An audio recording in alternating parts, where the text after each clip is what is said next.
One. What's going on, guys? Welcome to another episode of the Progress Always podcast. Mike Anders here with my homie, my mentor, my friend, Mike Bledsoe, one of the founders of the Barbell Shrugged podcast, previously the Strong Coach Summit, and all things coaching of coaches. This is my guy. You've helped me elevate my business and take next level to the next level, not to overuse the term.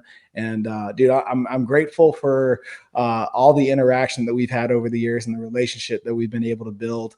And you've got some really cool stuff going on in this transitional period of your life. And, you know, before we get into it, I just want to let you know that I'm grateful for you, brother. You've had a great, tremendous impact on what we've been able to create at next level, man.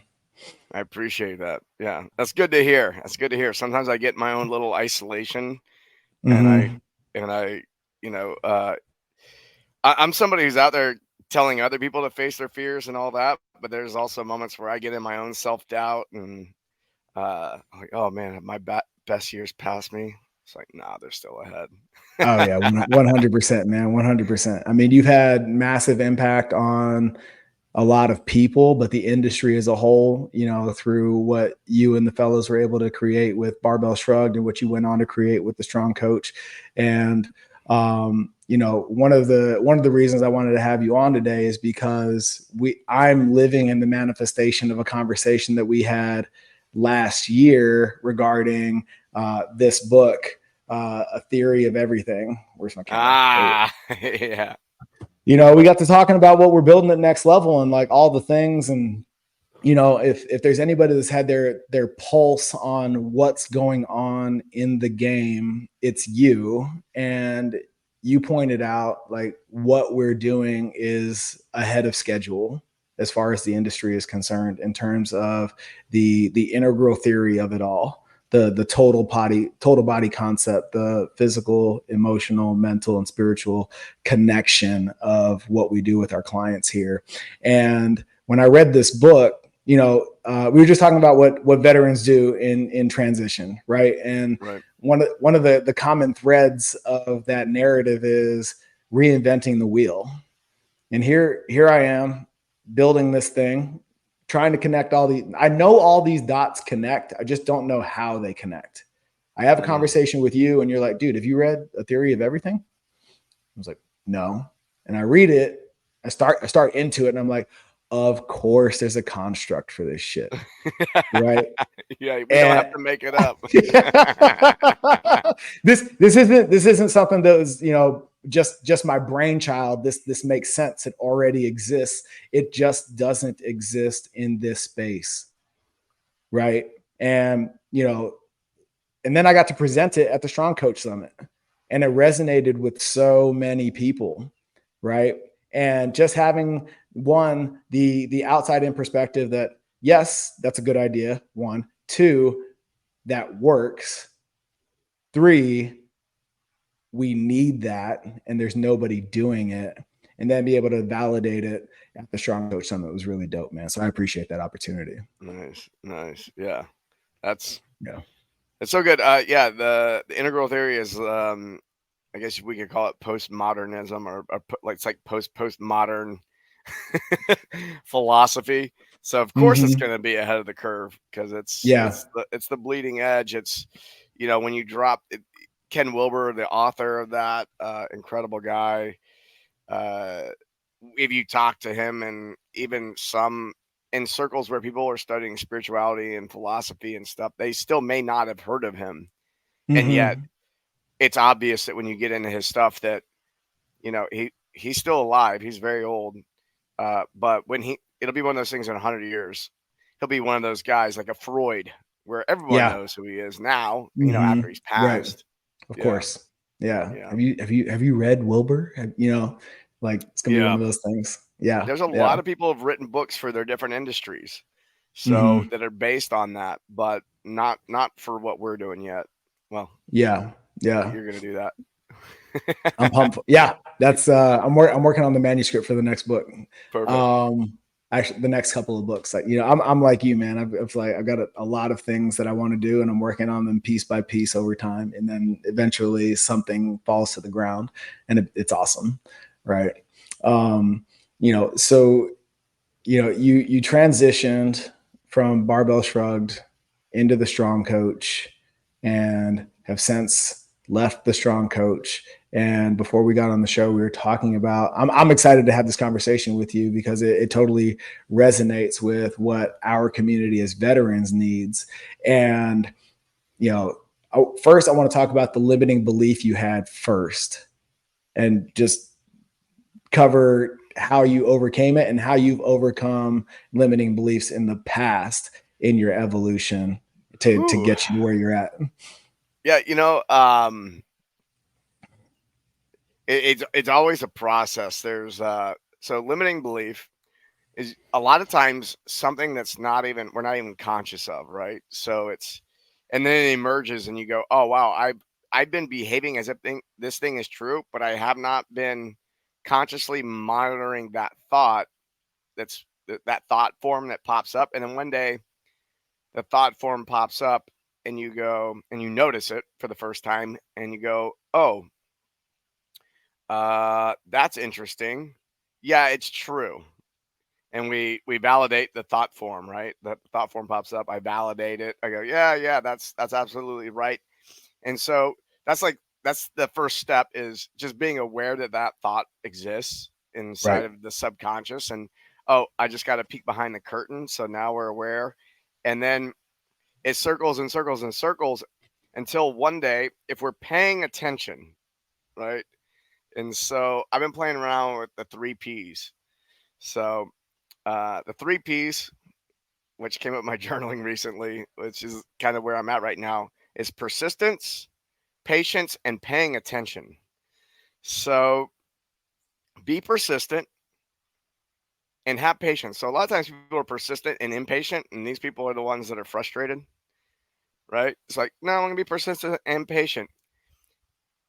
But I also need to be paying attention, because if I'm not paying attention, I'm just being persistent and patient, then I could be running in circles and just not caring, I want to make Mm-hmm. progress. So I got to be paying attention too. And so the paying attention piece is like, okay, I'm going to, with these thoughts that I see come in, these limiting beliefs that pop up. I don't know they're a limiting belief. I just think they're a thought at first.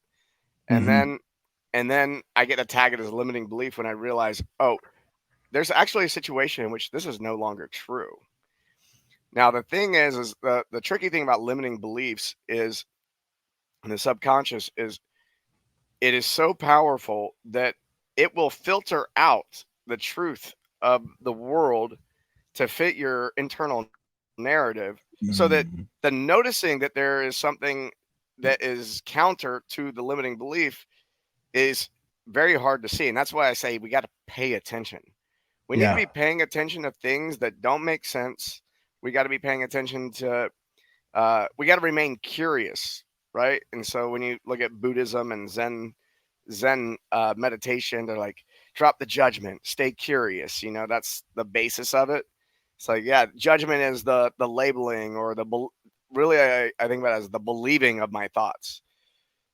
And a lot of times you're like, oh, you don't believe what anything anyone says, or you're questioning everything. I'm like, I'm questioning my own thoughts. I try not to believe what I think. Why do you think I should? Mm-hmm. Like, just because someone else's their thoughts coming out loud doesn't make it. They're under just as much scrutiny as my own self. So Sure. um, so it's like, yeah, stay curious. And so the I had a self-limiting belief that I uncovered like a week ago. It was like a week or two ago. Mm-hmm. And I've been in this space of discovery of what's my next thing. And I'm definitely the if I look at every time I made a big leap in my progress in my career, I had no freaking idea what I was going to do next, but I had to quit whatever I was doing. Like, I got out Okay. of the Navy, I'd achieved like I'd been frocked as a E6 in like 4 years, like, which is incredibly fast. And Yeah. I'm like, oh, I'm gonna leave, and they're like, what the hell? You must be leaving for something really good, because you're like really advancing in rank. I was like, I have no idea what I'm gonna do, no idea. And when I left Barbell Shrugged, the same thing. And when I shut down the Strong Coach, no idea. And so I'm in the space of discovery, and I'm helping my buddy out. So I'm part of a nonprofit called Sacred Hunting. And Sacred Hunting, the mission of that is to help men reconnect with nature and the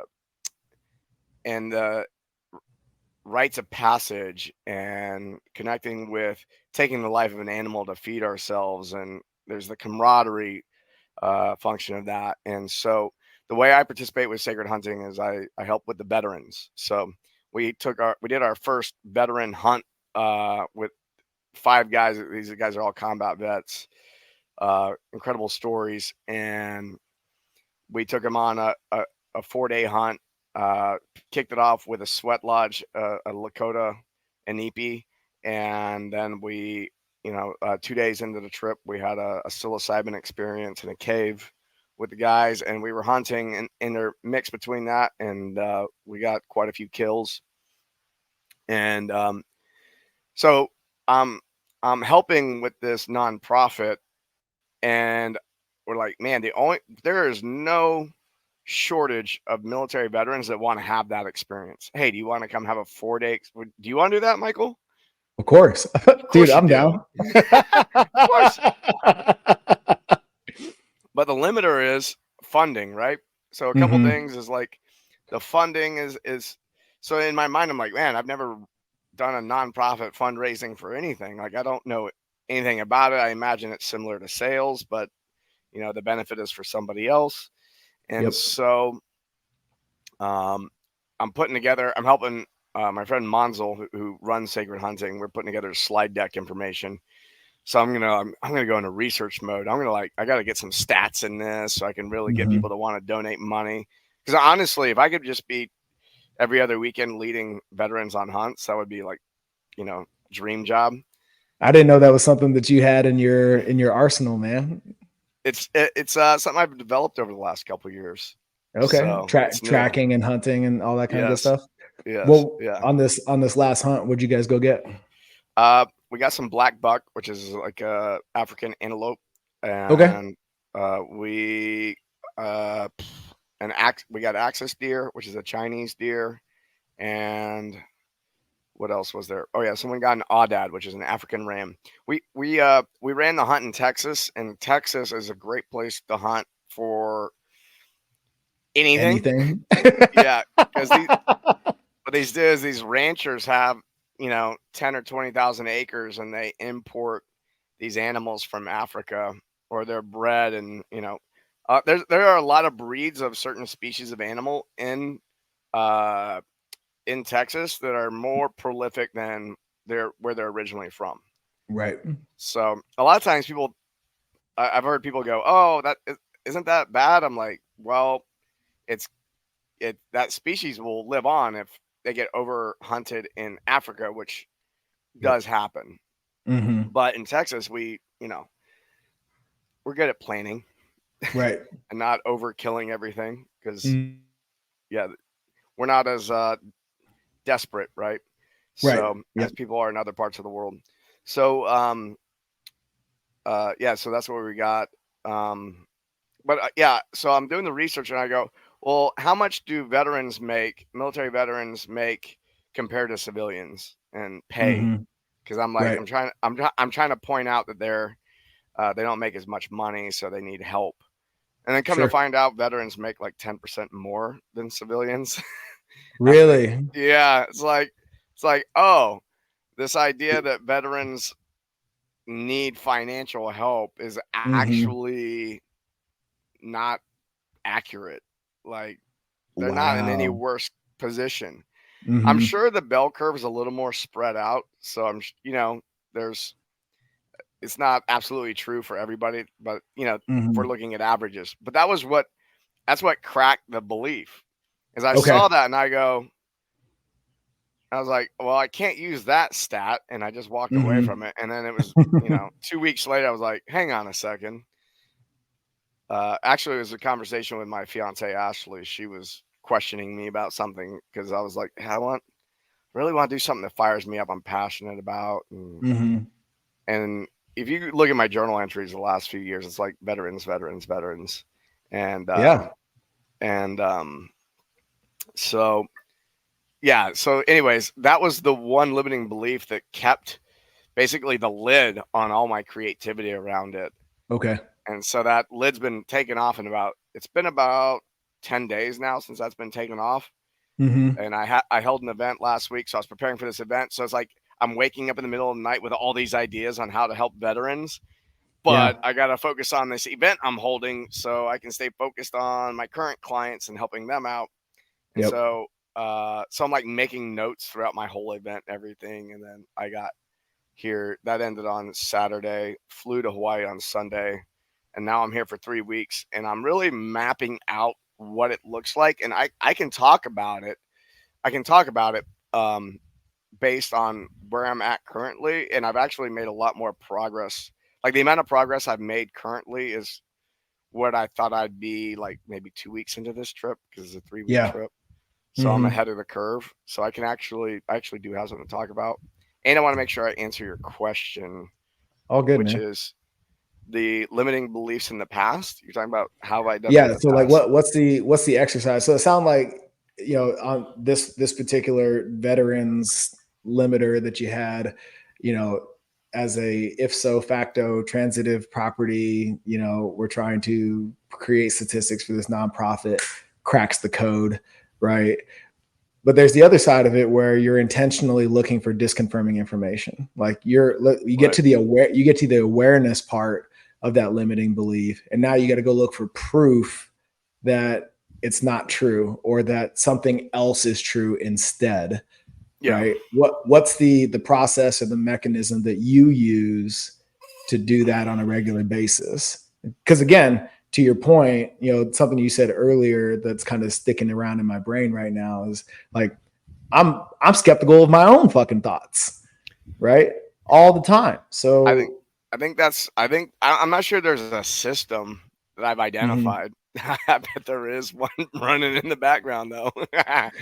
But I somebody think wrote a book about it. that's right. But I think at the basis is like really being in that place of not of being in the practice of questioning our own thoughts. That's It's like, oh, is that just not true? So, limiting beliefs they live at different levels. And I would call that limiting belief, even though it held a lot of power over me, it I would consider that a surface level belief. That's not something that was installed when I was 5 years old, for instance. Sure. And so, there's limiting beliefs that are that have a much greater impact on our lives, and that, a limiting belief that might have been passed down from parents is like money doesn't grow on trees. Like there's this idea that money is scarce for some reason, even though there's more money and wealth, which are different things, on the planet than there ever has been. There's been more access than ever, and it's growing. So the idea that there's scarcity around money is actually kind of ridiculous. When you really sit and drop into that. But Yeah. that's something that runs in the background for people, is there's this limiting belief, and that it's such a general limiting belief that it really is going to impact all your spending, all your career choices, professional choices, like all these things are impacted. And which, I mean, if you're like me, if you go look at your bank statement, you spend money every single day, maybe multiple times a day if you're me. And I've actually done that before. It's like, are there days I don't spend money? Rarely. Rarely is there not Sure. a skipping in the day, because I run my personal books, and it's like, yeah, every day I'm spending money. I go on breaks now, but anyways, that's an example of like a limiting belief that's like that deep. A lot of times has really deep emotional, is attached to something deep and emotional, and that process is different. That Okay. process is like we actually need to, like, the belief of something external to me, a belief about the world that's not necessarily directly connected to me, like veterans don't make as much money as civilians, as normal civilians. That's just kind of like an out there belief, but a belief of about myself, like the belief that, you know, um, if I get a divorce, I'm a bad person.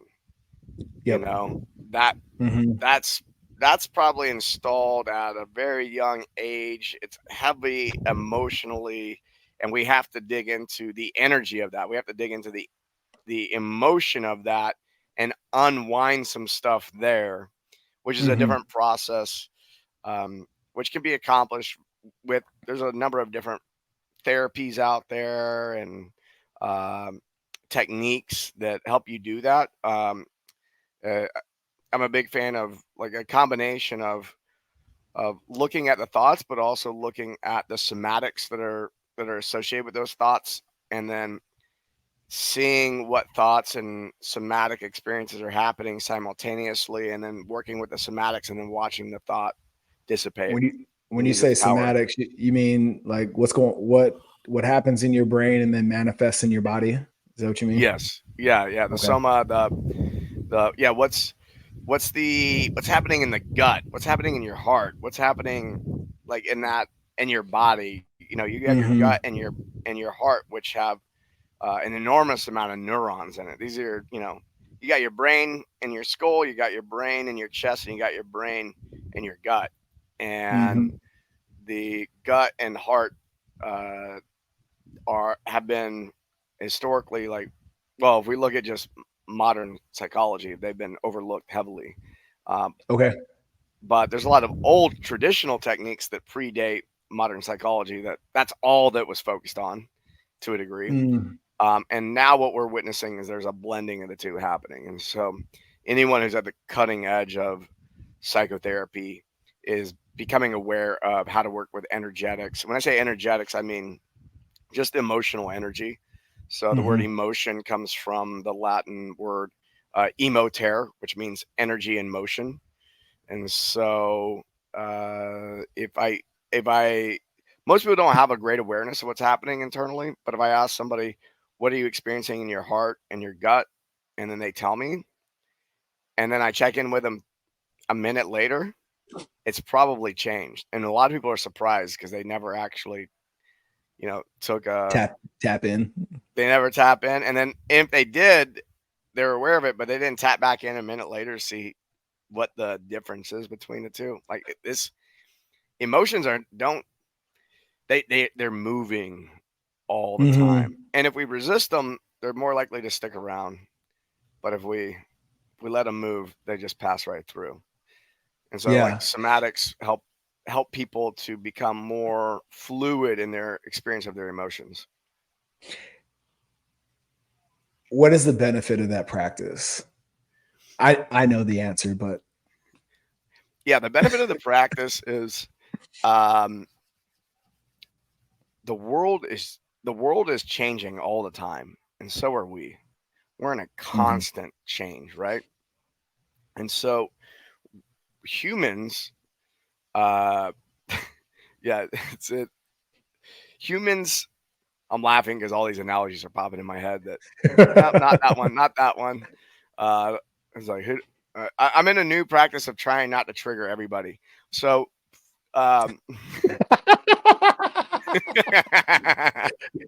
good luck, man.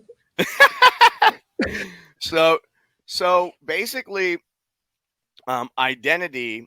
The whole idea of identity. People talk about identity. We could say that it's synonymous with ego. I think about ego as the story we have about ourselves, right?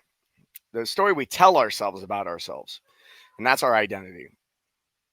And so we have a story we tell ourselves about ourselves that are made up of words, and these words don't change typically.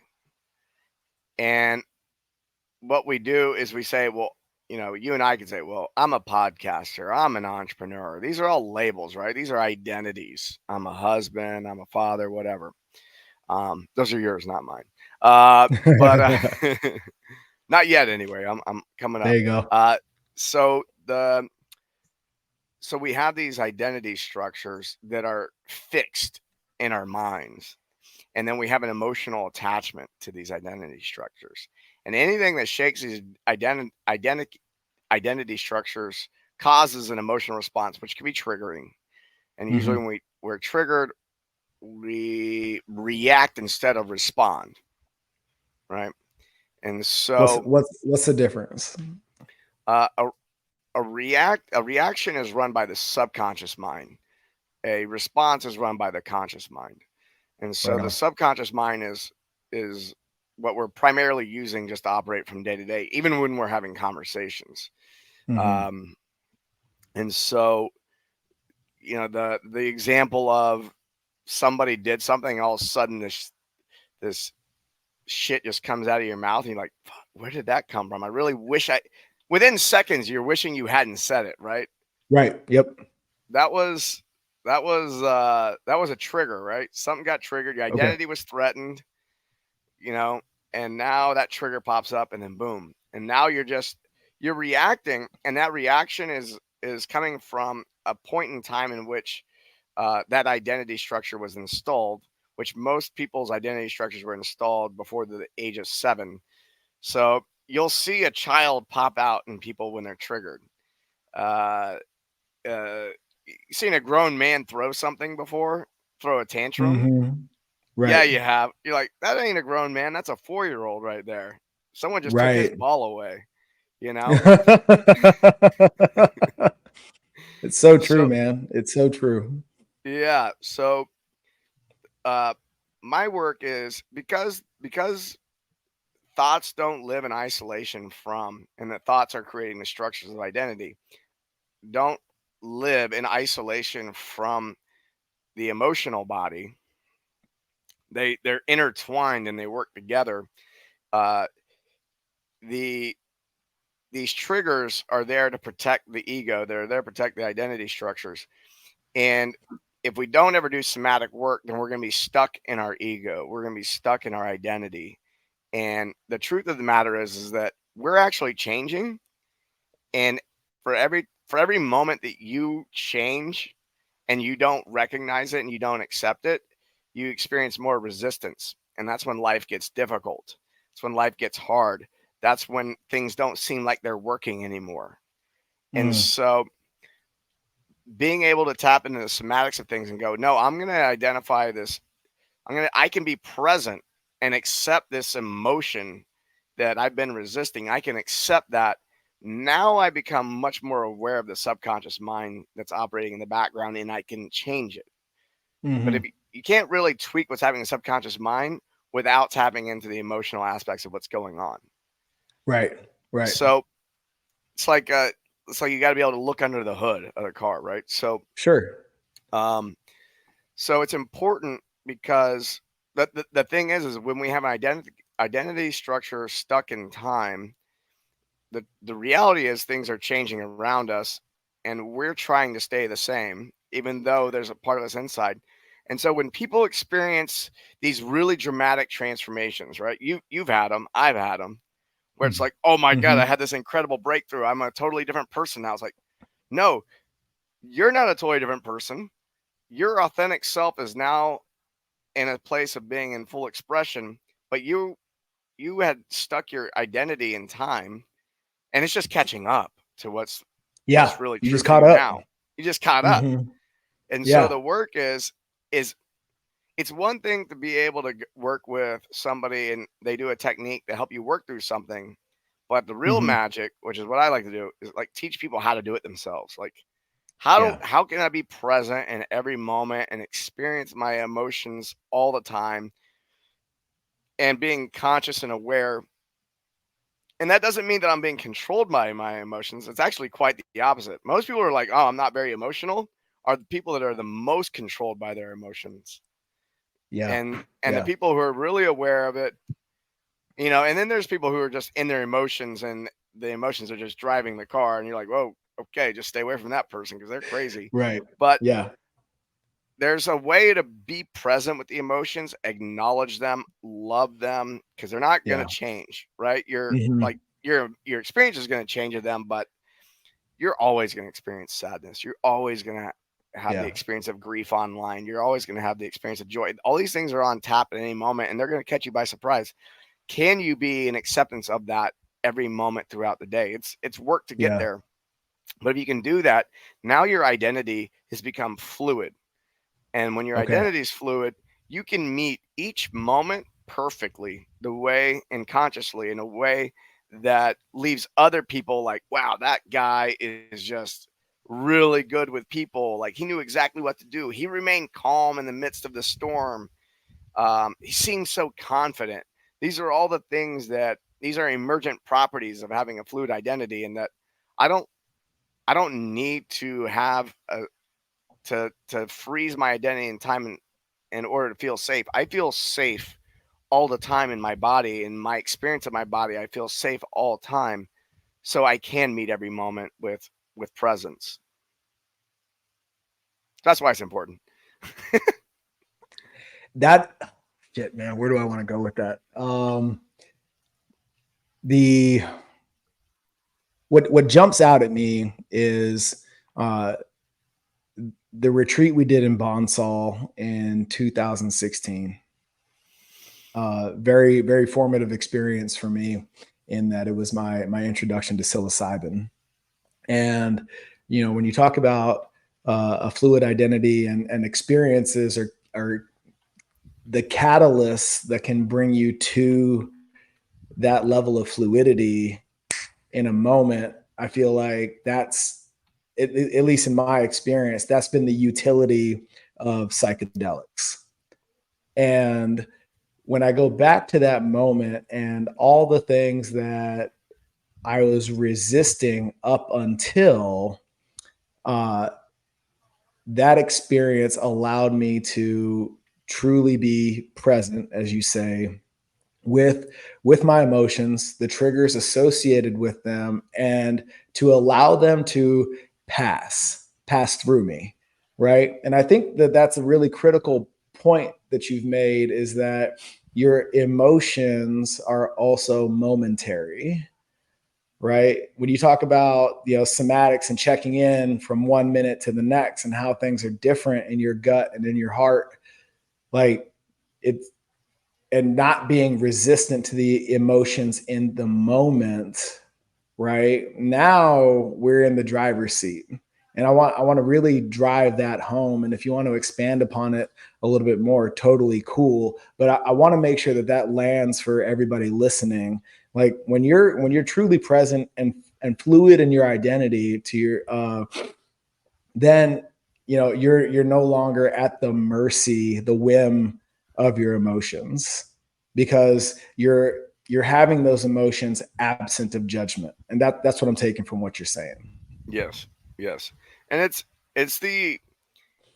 it really has a lot to do with the thoughts that are associated with those emotions. If you haven't done the work of untying, you know, whatever the 4-year-old decided how they were going to be so they could avoid that emotion from now on. And when that emotion fires up, they now go into some behavior that is irrational. It seems irrational, but, you know, is the response or the reaction. So yeah, just noting that there, I like to talk about a quote from Jesus and in regard to this, which is like, and this too shall pass. Yeah. Right. This too shall pass. And when I think about that passage and I go, wow, there was, like, he's right. Like every moment is passing right now. And so there's like a level below that I like to go. And so this realization happened for me in a ayahuasca ceremony. I was down in Colombia, and I was in like the deepest, darkest part of myself, and it was agonizing. I was in agony, and I was repeating to myself, "This too shall pass." Okay. And I realized that I was using that as a bypass of oh, if I don't need to fully experience this emotion right now because it's going to pass. And so I just keep repeating, this too shall pass. And I go, You're hang trying on. to not deal. Right. So as much as I like that quote, there's a layer there that we get to look at, and that layer is realizing that in every moment is the infinite. And when I go, oh, this too shall pass, but I get to pass through it. And when I accepted that this moment of agony could potentially be my forever, and I go, oh, this feels like, because when you're in the deepest, darkest Oh place, yeah. it feels so long, right? It Right. doesn't pass quickly. You're like, and part of that's because we're resisting it, and so it stays longer. Yeah. Sure. But I'm going. I was in this deep dark place, and I go, no, I get to accept. I made the choice. I accept that this is how my experience of eternity. And can I love this experience of eternity right now? And I let go, and I accepted that right now, this moment is eternity. And then everything passed, and I move into a place of bliss. And I go, okay, Damn. I get it now. Yeah. It's funny because we associate resistance with pain, right? And in that resistance, we prolong that pain, right? Yes. And then at the same time, bliss, joy, happiness, we treat those emotions as fleeting moments. Like I had it, now it's gone, right? So it's because you're like willing to experience that. yeah, and it's like, again, going back to the moment of your emotions, when you're truly present, it's there, and then it's on to the next, right? And then when we're in pain, when we're deep in our own shit with no end in sight, like for some reason we like to hold on to that. We feel like it's some exercise of control, that it's something that we can manage ourselves, as opposed to just letting it go, right? And just like joy, bliss, and happiness in those moments, like pain is very much the same way. And we have to, like, to your, what do you say, pay attention. When you're paying attention, you can get through that so much faster. Yeah. There's there's a lot there. I'll mention a quote by Joseph Campbell. He was the guy that basically came up with the formula of the myth. He was like the myth guy. Like, this is the hero's journey. Yes. And so I want to say he was a student of Carl Jung, and he did all that work around. Anyone can just look up the hero's journey. Yep. You'll see it. And there's a movie on that. Trying to remember the name of the movie, but anyways, great documentary. Maybe we can find it later. And he said, bliss is any feeling felt all the way through. Ooh. And most people don't have the skill of feeling, going all the way in the feeling, letting that feeling expand into everything, and consuming their entire being. Because it doesn't feel safe, because I'm not sure what I'll do if I let this feeling really, if I allow myself to fully experience it. I'm not sure what I'll do.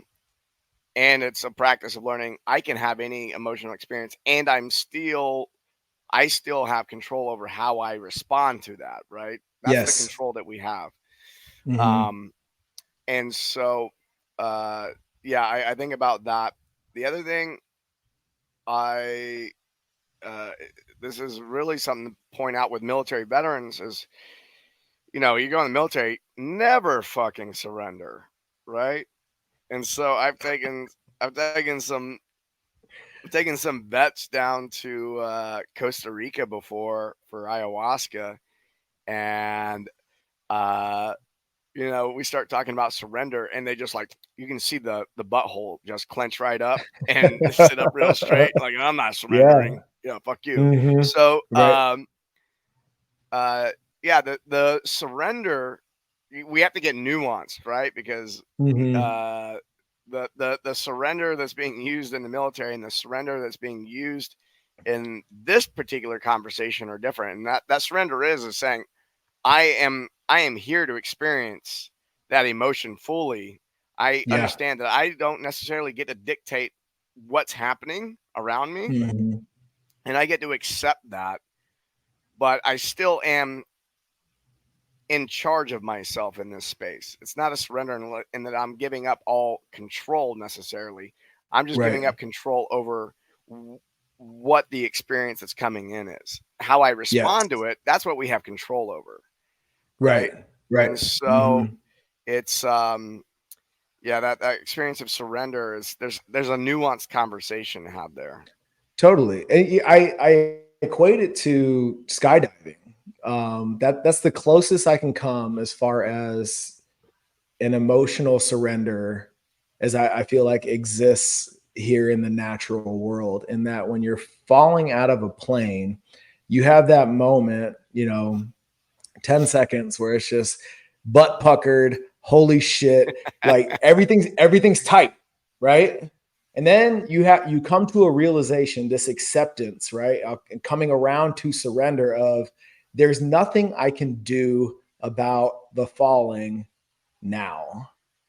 And then right? And then all of a sudden you're fully fucking present. You know what I mean? All of a sudden the sky is bluer, the greens are greener, all of those things. And now you're just there for what it is. The fear is gone, the labels are gone, we're here now. Right. Yeah. And in the natural world, in my life's experience, that's the closest you can get to like full on surrender without doing mushrooms or ayahuasca. Yeah. I like that. Yeah. I like that, Scott. Yeah. That's going to connect with a lot of people. And the last thing I want to respond to in what you're saying is, a mentor of mine, he had a formula for pain and resistance. And it's pain times resistance equals suffering. And I like to create the distinction between suffering and pain, because even the Buddha says life is suffering, but what that's being translated from another language. The way when I heard that when my mentor shared that formula with me, I go, oh, I immediately thought about the Buddha saying, suffering is, life is suffering. I go, I think what the Buddha meant was life is pain. Rarely am I incredibly comfortable. Even right now, I got a little tiny dull ache in my shoulder. A random thought might come in about something I'm dealing with. That's pain. That's painful. It's not an enjoyable experience. And so, but pain times resistance equals suffering. And so ever since I heard that, I go, how do I lower my resistance to life? Yeah. And if I can lower my resistance to life where pain is present, I don't complain about pain. It's just there. And because a complaint is a form of resistance. And so, it's how do I accept? And acceptance doesn't mean that I'm not going to change the situation. It's not like I got a rock in my shoe and I go, you know what? I accept the rock in my shoe. I'm not going to take my shoe off and shake. No, I still have the choice to sit. I'll take a stop. I'll stop. I'll shake the shoe out of my rock.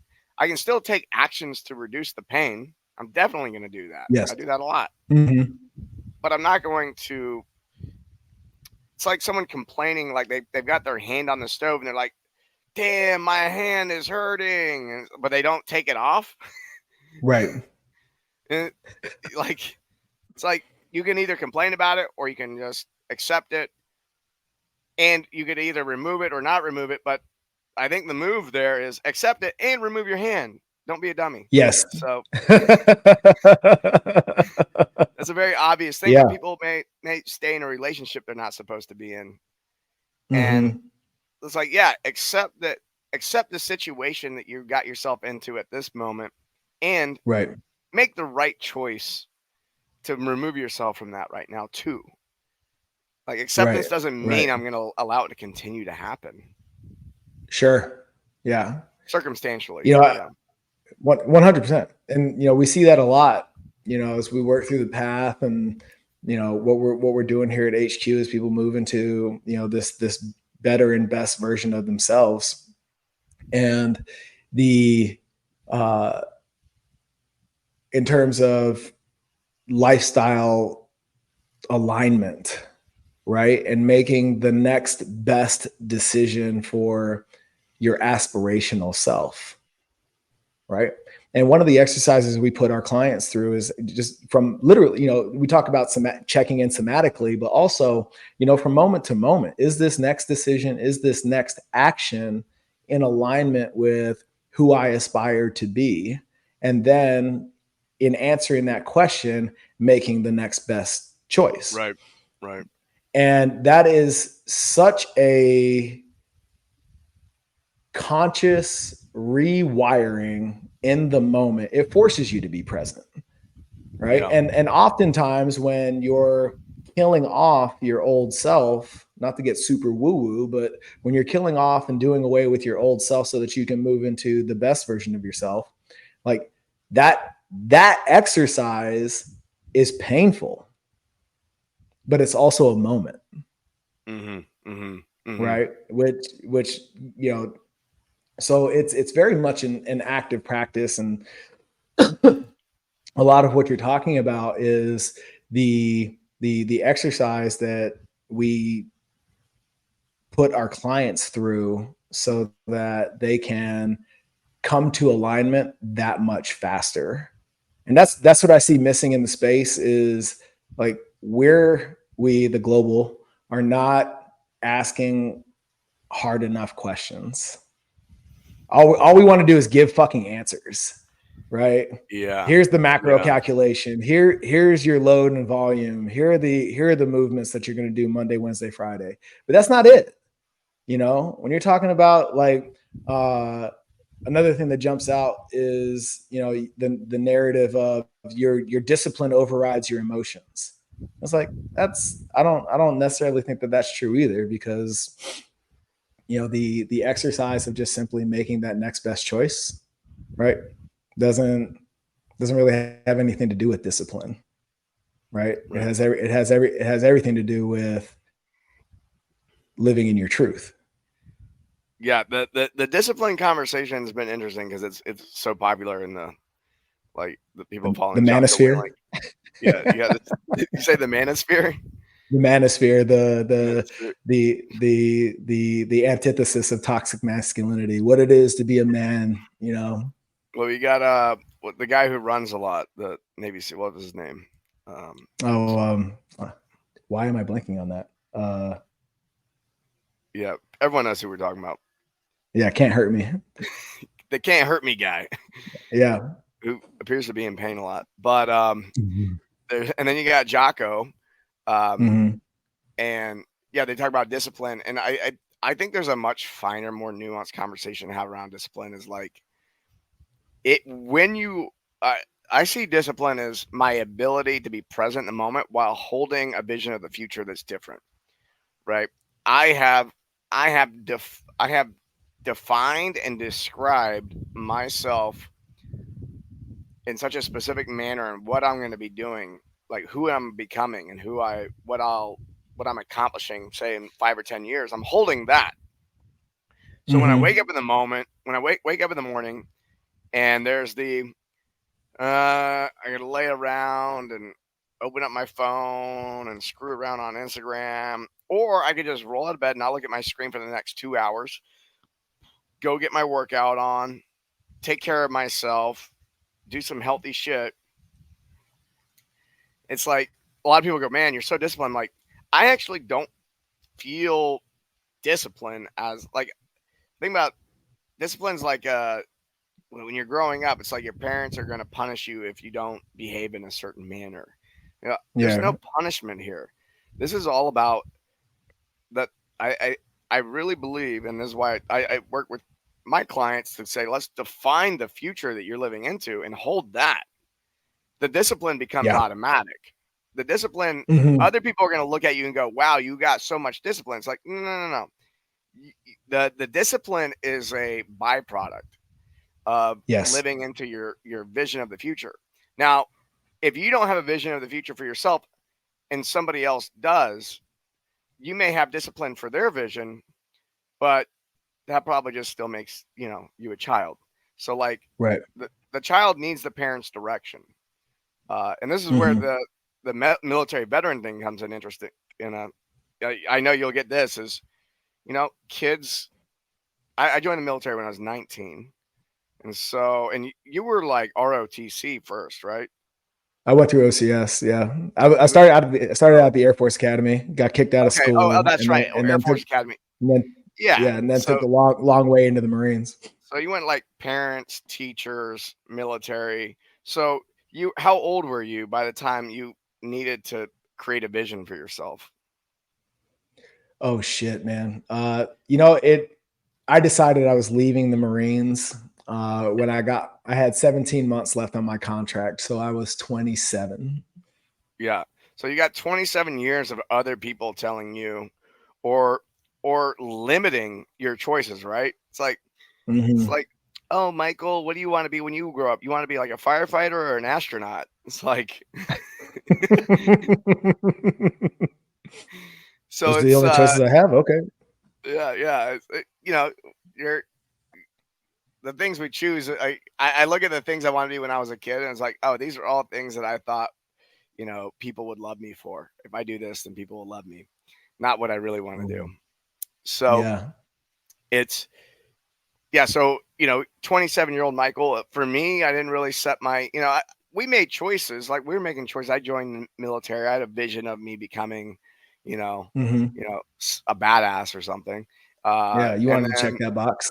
Want to check that box. So there was some choices that were made, but really it was like, I didn't have to think hard about it. All I had to do was go to recruiter and say, I want to do that job. And then everything was laid out for me after that. Like, you're going to do this, and then you're going to do this, and all you got to do is finish. I'm like, oh, okay. Right. But to sit down and say, what is it that I really want? Who am I becoming? What do I want to become?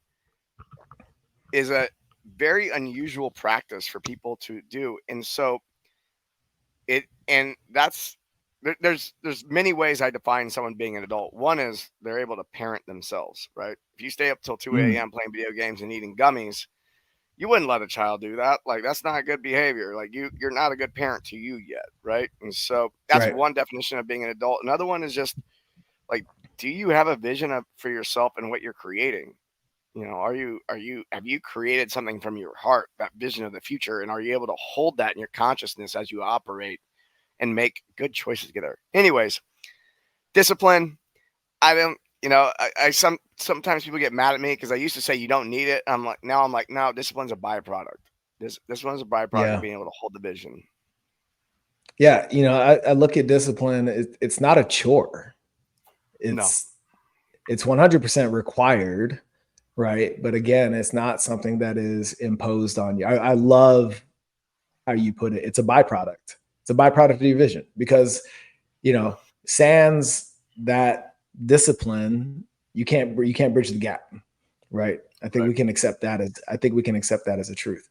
So, and at the same time, when it's of your own creation, right, when you're parenting yourself, right, it's no longer a chore. It's not, we don't look at discipline as negative, right? And it also, like, as far as I'm concerned, gives you the ability to freestyle, in terms of, like the morning routine of it all. Like that's not set in stone either. Right. You can ask yourself the question of like, I can see what I have to do today. What's the best thing? What's the best thing for my morning routine right now? My morning, I like to call it a ritual. Routine makes it sound boring, but the morning ritual is very flexible. But when you are holding that vision, it's still being flexible makes it effective. People that don't have that vision or the understanding of what sets them up for success have to be rigid. And if I'm going to be on a podcast today, right?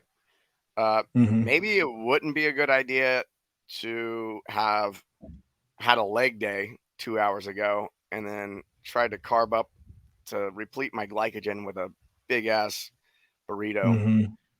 Right. That'd be great if I was trying to gain weight and get strong. But if I'm trying to perform, like if that's not my number one goal, then even if it's on the schedule, I'm going to go, no, I'm going to eat light. I'm going to drink a little bit of coffee. I'm going to get some light movement in and breathe. And now I can focus in on this podcast and show up the best possible. Yep. 100%. 100%. Dude, so massive value today, man. Now that you're in this space, where can my people go and find you and seek you out and, figure out what it's like to live in that fluid identity and be truly present with themselves? I almost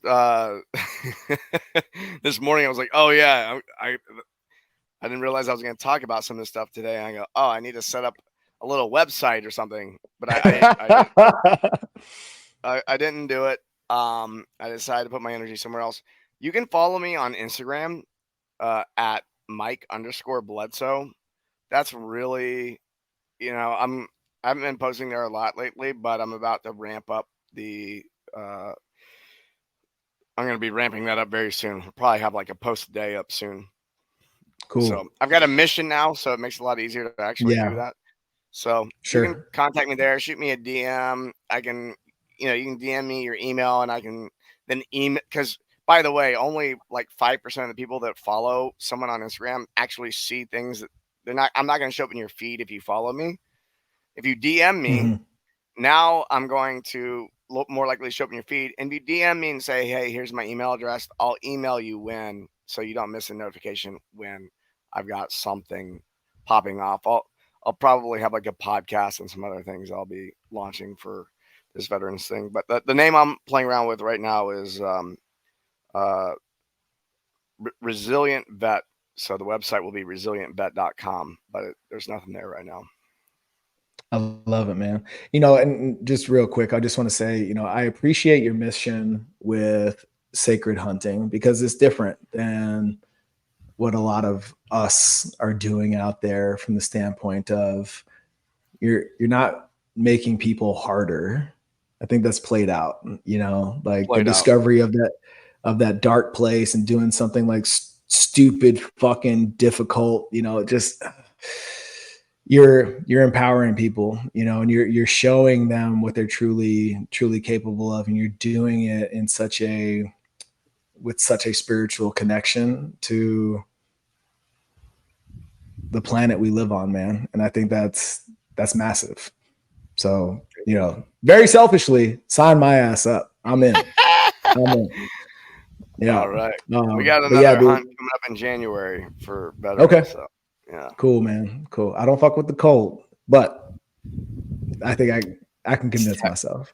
That's a limiting belief. That's a limiting belief. But no, man, dude, I really appreciate it. It's always good to catch up, man. I'm grateful for your presence in my life and, the value that you're providing my tribe, man. And I'm happy to run in your circle. So for everybody out there, all progress always, and connect with Mike. He is an authority in a lot of different things. And, if you're trying to elevate, he's just another point of contact that can help you do that. So thanks, brother. I appreciate you, man. Thanks, Michael. Love you, brother. Love you too, dude.